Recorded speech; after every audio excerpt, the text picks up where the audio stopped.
kwanza kama kujutia hivi kwamba ningepata taarifa.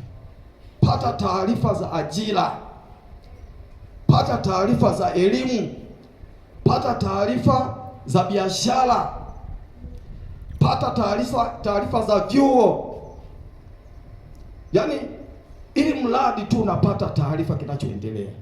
Pata taarifa za tenda. Kuna tenda nyingi tu manispaa pale, zipo nyingi tu, lakini kama huna utaratibu wa kutafuta taarifa unaweza ukashindwa. Taarifa za mikopo. Wangapi wanaelewa kwamba kuna mikopo ya vijana halmashauri wameongeza sasa, imekuwa asilimia ngapi? Kama una taarifa niambie.